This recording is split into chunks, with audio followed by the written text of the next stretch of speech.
itulah dia laporan cuaca pagi ini dan sebenarnya ada bersama dengan kami Pahang FM Satu Pilihan. Assalamualaikum warahmatullahi wabarakatuh. Selamat pagi. Okey, 8.21 minit pagi untuk edisi hari ini 18 Februari 2021 dan istimewa di jam ini seperti telah pun saya janjikan bersama dengan anda, Anum akan kongsikan serba sedikit hari ini. Kalau ikutkan hari Khamis kan kita akan ada satu slot khas yang berkaitan dengan info terkini dan juga langkah penjagaan serta pencegahan COVID-19 dan juga dengki. Jadi hari ini kita nak bercerita mengenai COVID-19 dan seperti yang tengah kecoh-kecoh sekarang ini dekat viral-viral kan.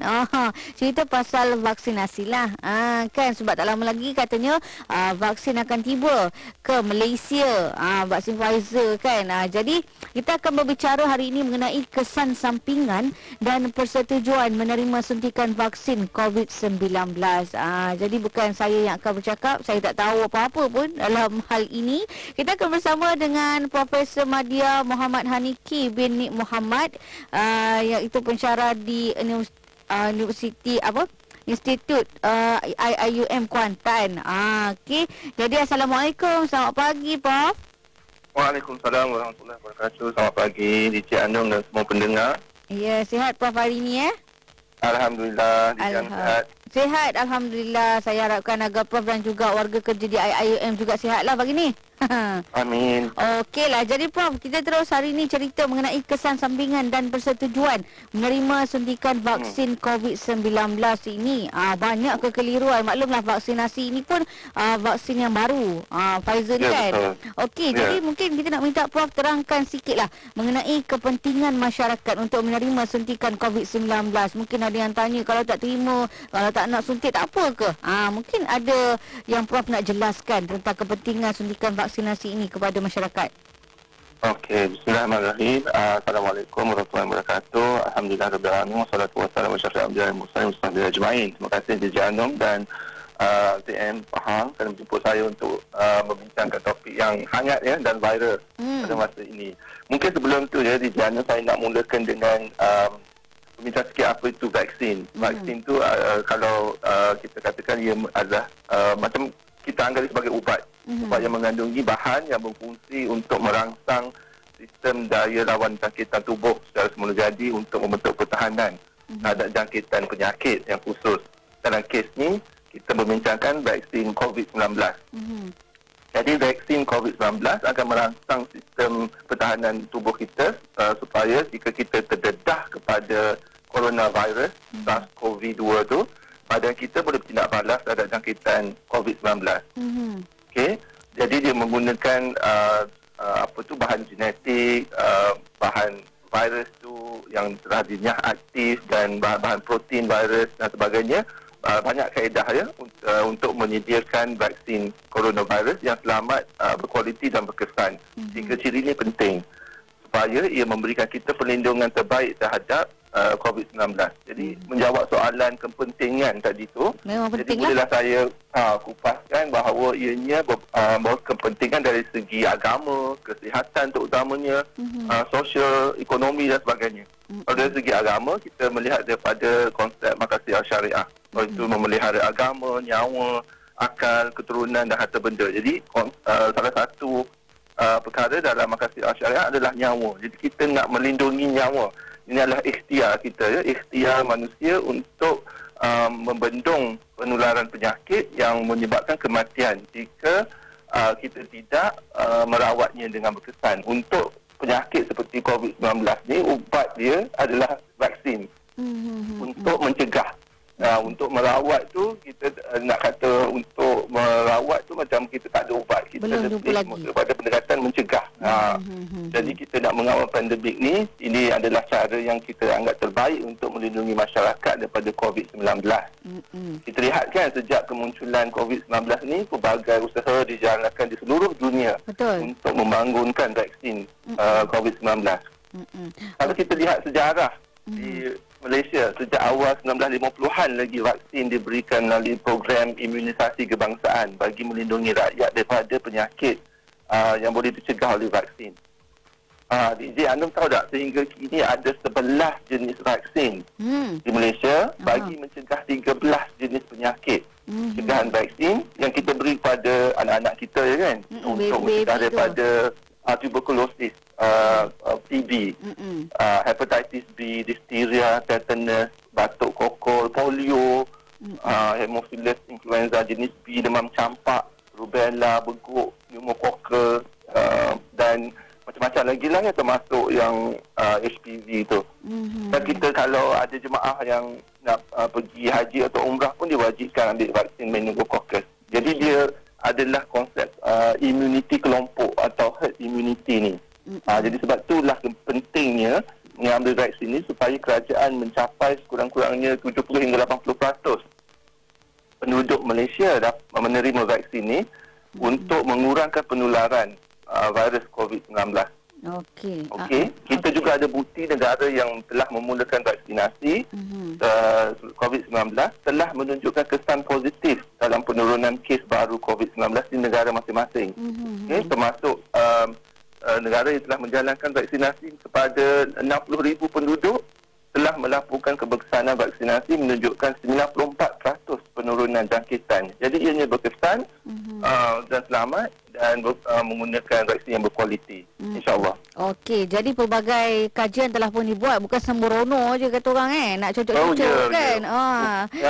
Okey, jadi kena luluskan tu kena ada kajian klinik, klinikal dan sekarang ni dah ada kajian yang kita panggil fasa 4 atau dalam bahasa farmasinya dia panggil pharmacovigilance.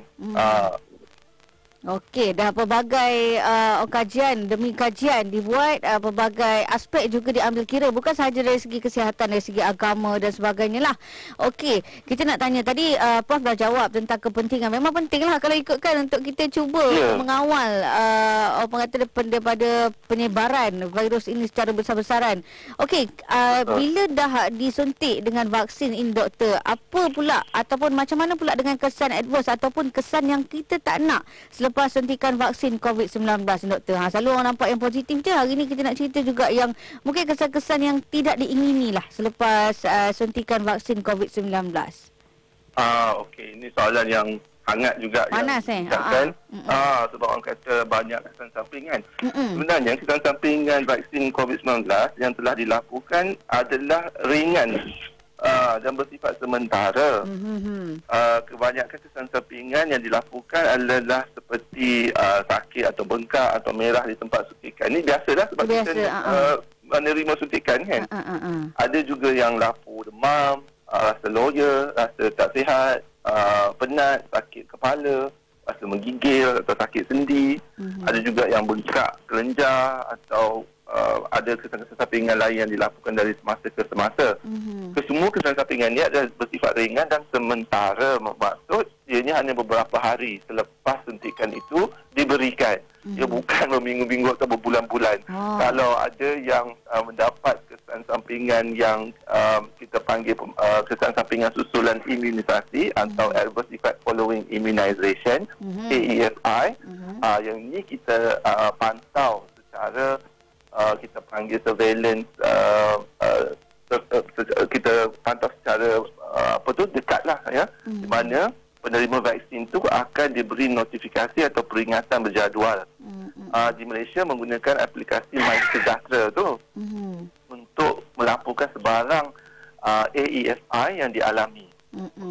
Laporan AEFI juga boleh dibuat melalui petugas kesihatan, melalui sistem sedia ada, termasuk di klinik, hospital, doktor, ahli farmasi dan sebagainya.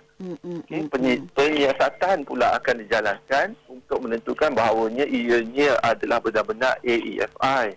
Dan ada satu jawatankuasa khas melibatkan pakar-pakar ditubuhkan untuk menilai kes-kes kesan sampingan susulan imunisasi ini dan isu keselamatan berkaitan vaksin COVID-19. Di Malaysia kan kita tahu bahawa kita boleh lapor terus menggunakan aplikasi MySejahtera tersebut. Sebab dia adalah khidmat sokongan yang akan membantu masyarakat untuk mengetahui dan memahami perincian dan maklumat berkenaan AEFI ataupun keseluruhan program imunisasi COVID-19 kebangsaan.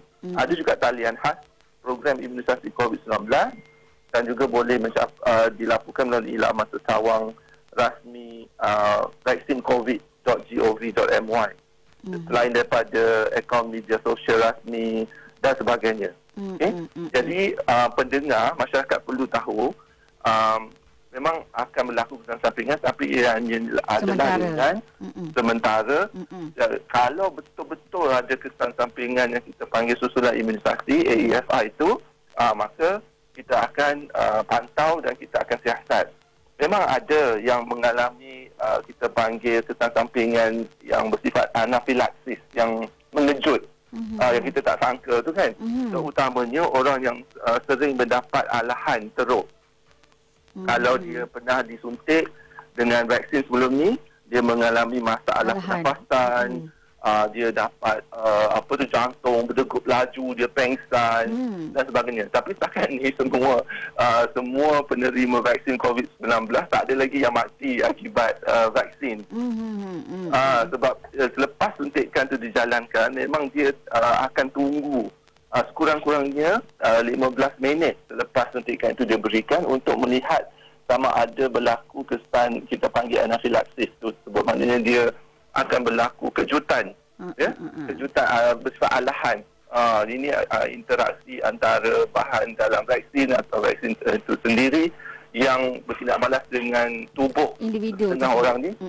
Individu tersebut, jadi dia berlaku masalah kesukaran bernafas, masalah yang kita panggil kita anggap teruk, yang menyebabkan dia ni perlu dirawat menggunakan ubat-ubatan supaya untuk mengelakkan masalah yang lebih teruk lah.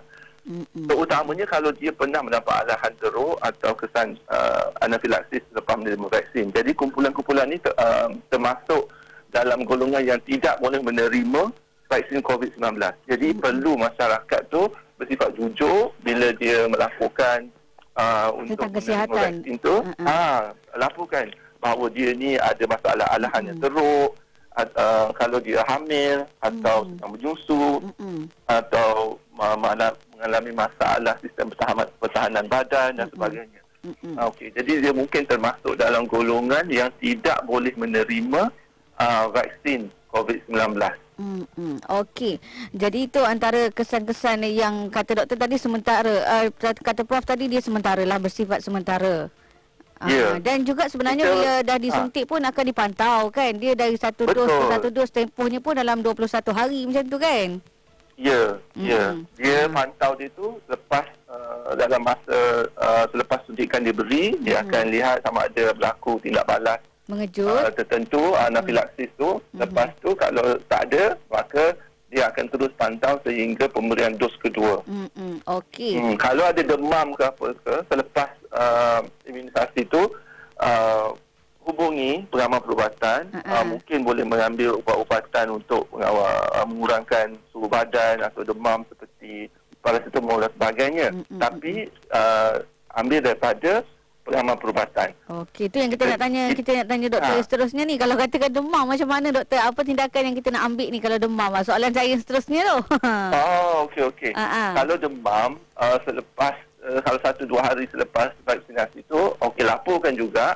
Lepas tu kalau diberitahu boleh mengambil ubat demam seperti paracetamol dan sebagainya, maka memang boleh ambil ubat seperti paracetamol untuk mengurangkan suhu badan akibat demam yang berkaitan dengan pengambilan vaksin. Itu tak ada masalah. Macam biasalah tapi maksudnya. laporkan dulu. Laporkan. Cuma jangan ambil sebelum. Jangan ambil ubat tahan sakit atau ubat demam sebelum pergi belum menerima suntikan. Okey, jadi mungkin sebagai menutup bicara kita pagi ini Prof, nasihat Prof kepada masyarakat Pahang khususnya tentang vaksin COVID-19. Tadi Prof pun dah terangkan serba sedikitlah mengenai kata kepentingan, kesan-kesannya, dan sememangnya akan ada kesan sampingan lah macam yang doktor sebut tadi, tapi bersifat sementara. Jadi jangan takutlah. Kan? Jadi kita nak beritahu kepada masyarakat supaya jangan takut mengenai vaksin COVID-19. Jadi mungkin nasihat Prof kepada seluruh masyarakat negeri Pahang dan amnya kepada Malaysia, Prof? Okey. Nasihat saya adalah kita lihat vaksin COVID-19 ni sebagai satu ikhtiar. untuk membendung penularan jangkitan COVID-19. Jadi ianya kalau kita yang beragama Islam ni memang kita dianjurkan supaya mengambil ikhtiar untuk memelihara nyawa. Okey. Jadi nasihat saya sebab jangan percaya kepada sumber-sumber yang tidak dikenal pasti atau tidak sahih, atau daripada yang testimonial atau yang jenis orang yang kata saya dengar orang ni kata macam tu. Kita lihat kepada sumber rujukan yang boleh dipercayai, terutamanya daripada Kementerian Kesihatan Malaysia. Okey. Beberapa hari lepas saya pada Yang Amat Berhormat Perdana Menteri telah melancarkan buku panduan imunisasi kebangsaan, ya. Jadi itu adalah satu rujukan yang penting untuk diguna pakai, dan kerana ia berdasarkan kepada fakta dan sumber-sumber yang sahih. Saya pada itu gunakan pautan yang saya sebut tadi yang kita boleh capai supaya kita dapat maklumat yang tepat daripada kerajaan Malaysia mengenai vaksin yang akan digunakan atau diberikan kepada masyarakat Malaysia. Jangan risau kerana semua ubat termasuk vaksin di Malaysia ini melalui proses penelitian yang ketat sebelum ianya boleh didaftarkan dan boleh digunakan. NPRA bagi agensi regulatory kebangsaan, ya, di Malaysia ini melihat kepada data, kepada kajian-kajian yang ada, yang telah dijalankan untuk menilai dan meluluskan. Semuanya sekarang ni digunakan di bawah kita panggil emergency, ya, macam darurat lah, didaftarkan. Jadi semua ubat hanya boleh didapati daripada Kementerian Kesihatan Malaysia. Jangan pula nak pergi beli atas talian atau daripada kawan-kawan dan sebagainya. Semua itu tak betul. Semua itu ubat yang berbahaya. Jadi nasihat saya, jangan takut. Ini adalah ubat yang berkualiti, selamat dan berkesan. Tiga ciri ni penting sebelum ubat tu didaftarkan. Kalau boleh saya tambah satu lagi, doktor, yang penting halal juga, kan? Ya, tak ada sumber-sumber yang daripada haiwan. Jangan risau. Sebab ada yang ragu-ragu mengenai status halal vaksin, ya. Ialah dia diimportkan, jadi ada yang ragu-ragu mengenai status halal vaksin tersebut. Jadi kementerian kita sendiri pun dah keluarkan kenyataan bahawa vaksin ini selamat dan juga halal.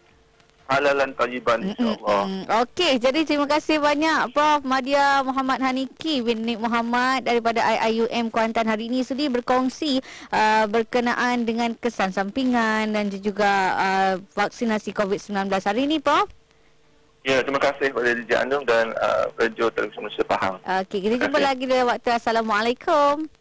Waalaikumsalam warahmatullahi wabarakatuh. Baik, itu dia serba sedikit kita berbicara mengenai COVID-19, mengenai vaksinasi.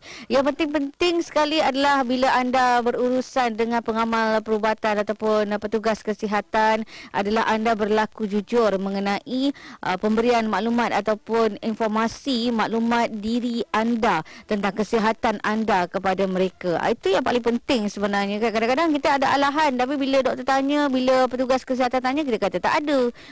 Kan bila dah cocok kan ada kesan-kesan sampingan pula, mulalah kita nak salahkan orang. Kadang-kadang kita sendiri yang tak jujur, kadang-kadang kita yang tak tahu. Okey, jadi sentiasalah berlaku jujur, bukan sahaja kepada petugas barisan harapan ini, kepada petugas kesihatan, tapi kepada semua sebenarnya. Kita kena jujur, kan?